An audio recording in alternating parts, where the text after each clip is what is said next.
Imagina un mundo donde el ajedrez se convierte en un oscuro símbolo de perversión y muerte, donde cada movimiento del asesino refleja la más siniestra de las estratagemas. Conocido como Alexander Pichushkin, acechó a sus víctimas en la penumbra, tejiendo un retorcido tapiz de horror y desesperación. En este video nos aventuraremos en las profundidades de la psicopatía, explorando el enigma de un asesino cuyo legado es el miedo y la pesadilla. Analizaremos sus crímenes inhumanos, desvelaremos su estrategia macabra de caza y nos adentraremos en los abismos de su mente trastornada.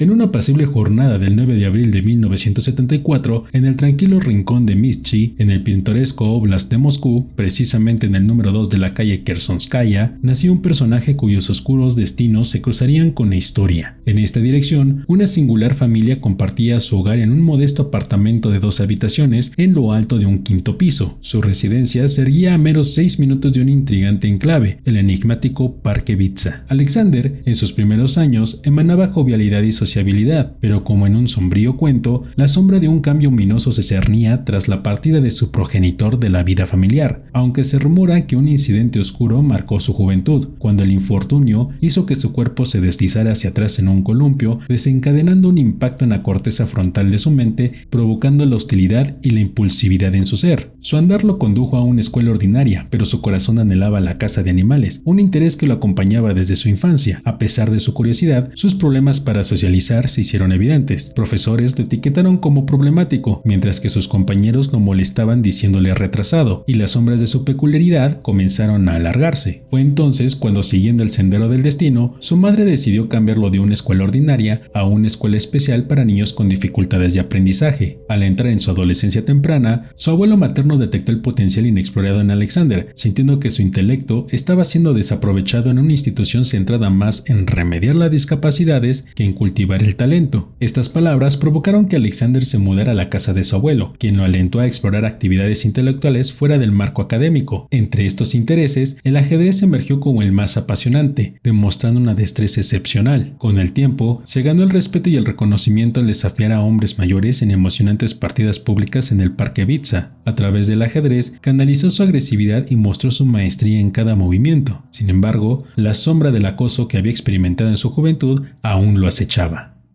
Al borde de la adolescencia, una pérdida dolorosa sacudió su mundo cuando su amado abuelo partió de este plano terrenal. Según los informes, la muerte de su abuelo lo afectó mucho. En consecuencia, Alex se vio forzado a regresar al hogar materno y, con el peso de la realidad, se matriculó como estudiante. El 27 de julio de 1992 marcó un punto de inflexión sombrío en la vida de Alexander, con 18 años pesando sobre sus hombros. Ese día fatídico concertó una reunión con su compañero de clase, Mikhail Odichuk, en el conocido Parque Vitsa. Según Alex, le comentó que lo invitaba con el fin de socializar. Cuando llegó el momento, Alexander ofreció a Mikhail un poco de vodka, sumergiéndose en risas y diversión. Sin embargo, en medio de la aparente camaradería, confesó a Mikhail sus oscuros deseos: conspirar para cegar la vida de 64 personas. Inicialmente, Mikhail creyó que todo era una broma de mal gusto, pero la seriedad en los ojos de Alexander pronto desvaneció cualquier atisbo de risa. Ante la gravedad de la situación, Mikhail cambió de opinión, rechazando participar en la macabra conspiración.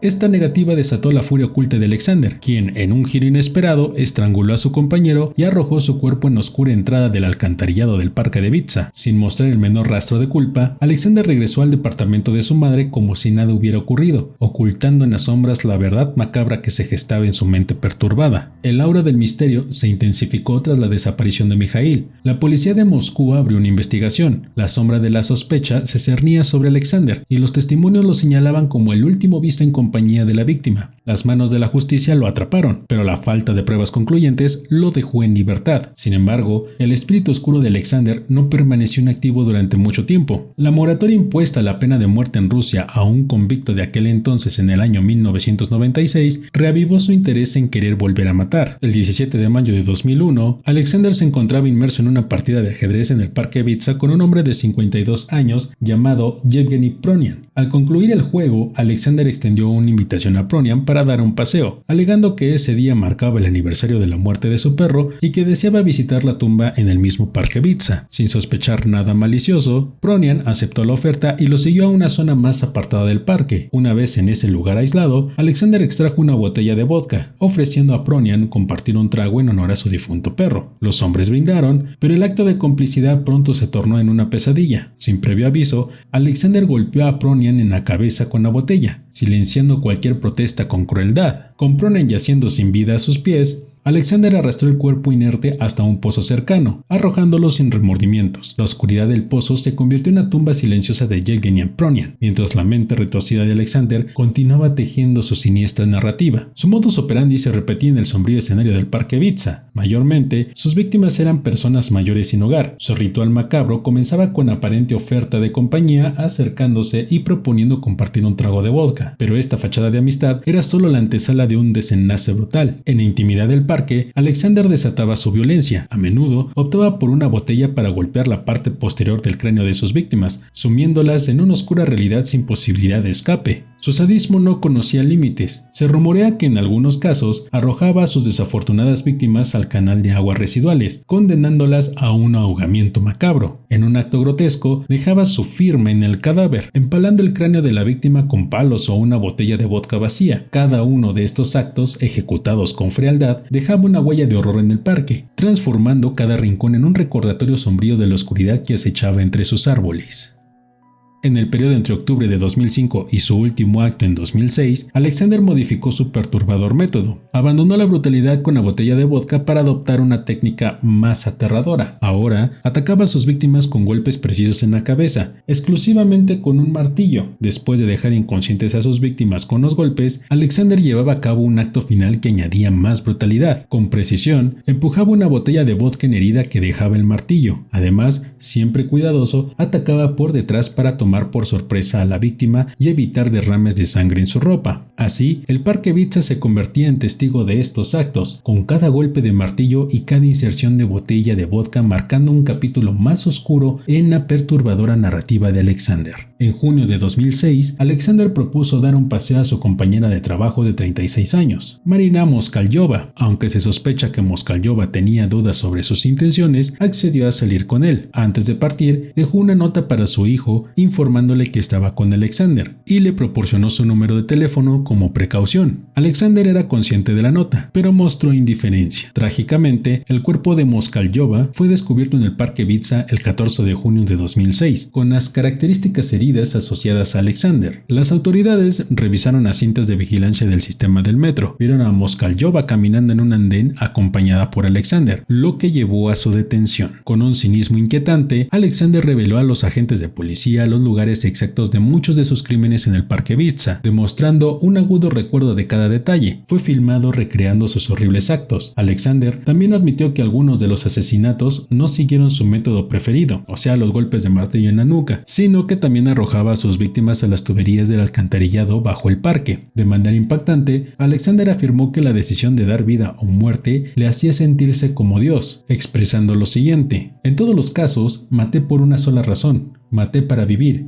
porque cuando matas, quieres vivir. Consideraba que ser el padre de estas personas era su prerrogativa, al abrirles la puerta al otro mundo. En el juicio, el 24 de octubre de 2007, fue declarado culpable de 49 asesinatos y 3 intentos de homicidio, aunque afirmó haber cometido 60 asesinatos. Su apodo, el asesino del ajedrez, deriva en partes de su afirmación de que buscaba matar a tantas personas como casillas en un tablero de ajedrez. Esto de manera simbólica. Sus homicidios estaban relacionados con su pasión por el juego y su deseo de establecer un marcador personal. El juez Vladimir Usov sentenció a Alexander a cadena perpetua, una decisión que él apeló, argumentando que era demasiado dura y solicitando una condena más breve de 25 años. Sin embargo, su petición fue rechazada. Actualmente, Alexander cumple su condena en la colonia penal ártica número 18 del Servicio Penitenciario Federal de Rusia, conocido como Polar Old, ubicada en Yamal en Nenetsia.